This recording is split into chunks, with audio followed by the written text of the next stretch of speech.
at the point where you know that something got to give, honey. You've been toying with the idea of adding something to your service-based business and you don't know if it's a good idea. Listen, this video is for you. We're going to talk about creating a SWOT analysis for your service business. I'm going to tell you how to perform it and give you an example. So y'all, pull up your pencil and your paper and let's get started. I want to give y'all fair warning. This is not used to beat yourself up or to support the imposter syndrome. We do not have time for that. We really don't. For more about the imposter syndrome, I'm either going to place it over here. I will definitely put a video at the end. Making pivots in with your service-based business, with your services. Y'all, if you all have not seen my 5 types of pivot strategies for your business, what you need to know for your service business, listen, it'll also either be there definitely at the end of this video. So one of the reasons why you want to perform a SWOT analysis is, number one, it's part of the business plan. Number two, it's part of the strategy plan. And number three, because you want to make sure that you're introducing the right service, a new service or product for your business at a particular time. And a SWOT analysis helps you perform it. So we're going to talk about how to do that. And I'm going to do this with a demonstration by creating a SWOT analysis. Okay, so let's say you decide. The first step is for you to come up with a goal for your business. What are you trying to achieve? Either you're adding a new service, you're repurposing an old product, or your goal is to get more visibility. Hopefully, it may be somewhere in between all three of them. But in this example, let's say that you do hair and you want to increase sales. So you've been watching out how everybody's always asking you, girl, can you put me some crochet to my braids? And so you decide that you're going to take a class, a crochet braids class, because you want to market it and sell it at starting anywhere from $200. But you're not sure that that's the greatest price for you to sell that service. So once you have the goal set in mind, you want to start gathering data. And in previous posts, I told you it's 2 types of data. It's data that come from inside the house and outside the house, okay? The data out there, external data, is data that's gathered from like books, the internet, doing interviews, things of that nature. And inner research or a data gathering is done within your business, the things that only involve your business. You know, it could be you looking at you basing your decision on how many times people ask you to do crochet braids and you've told them, no, baby, I don't do that.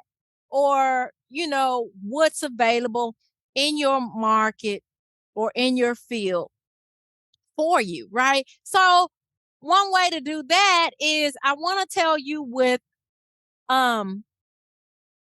SWOT stands for. So SWOT stands for strength, weaknesses, opportunities, and threats. So the S is strength, W is weakness, O is opportunities, and T is threats.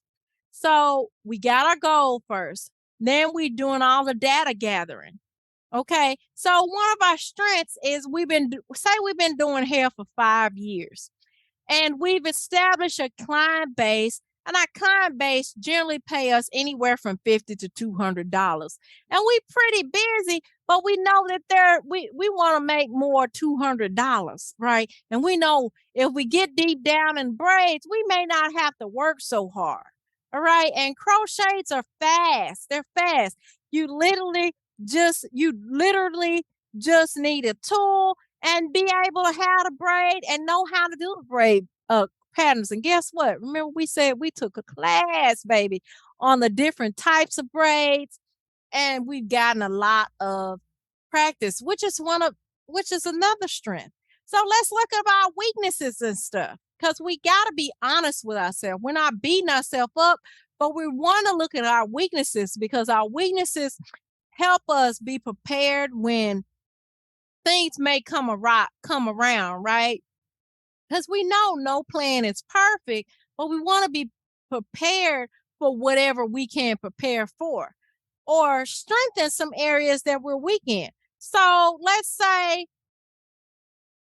you're new, which is a weakness. You're new at doing crochet braids, although you've been doing regular braids and individual braids for over 5 years, because you used to practice on your sisters and stuff and braid your brother's hair. And something that's I consider a little bit weak is maybe your location. You got a couple of competitors that's really an African braid shop near you. So that they charge starting at $300 and get folks out within 2 hours versus it taking you 4 hours to do one head. So that's something to think about, right? So if that's a weakness of yours, you know you're going to have to work on either how long it takes you to do braids, or looking for a method to reduce the time so that you can compete in that crochet market. Because once you get the customers, you want to keep them. So then here comes opportunity. Opportunity is the next step. Opportunity would be the reason why you're going through this. You're adding services, and this would be the opportunity. Would be it's a great time to do it right now, because it's springtime. During the spring and during the summer is the most travel time. This is when people go on vacation, and Black women especially, which is in your market, providing beauty to black women and braids. And you know that mostly Black women love to braid their hair during their vacations and during the summer, because it's hot. It's hot. They don't want to have to do no hair, and they want to look cute. They want to look cute. Um, Also, you know that the two braid shops in your area are only open on Thursday through Saturday. So you have the opportunity to offer braids on Monday and Tuesday. And you're happen to have your shop open on Monday and Tuesday. So let's talk about the threats. The threats we mentioned previously is the two African braid shops that are in proximity of your shop, and that business been around 10 years. So everybody already know how they do braids, right? They already know that they only do braids on Thursday and Saturday. And you may have to offer them something different, besides the Monday and Tuesday service. Maybe you offer a braid special on those days or something. So doing a SWOT analysis allows you to come up with a strategy, not only to lay out what's wrong with what threats or the opportunities and weaknesses and stuff. It actually allows you the space to come up with solutions to those takes you 4 hours. Perhaps you go, and one of the things with the classes, one of the reasons why you taking a classes is because not only did you learn that if you do this braid pattern, that braid pattern will take off 30 minutes off of your 4 hour time after taking this class, versus you when you first just watched the video.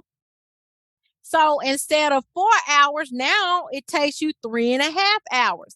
Another thing is that you started buying the braids that had the little loop in there, which made it easier for you to go in and out of the um braids when doing them. Another method that reduced it from 4 hours to maybe even 2 hours is when you learn the technique through class, how to do crochets without the braid. So those and that, my friends, is a SWOT analysis.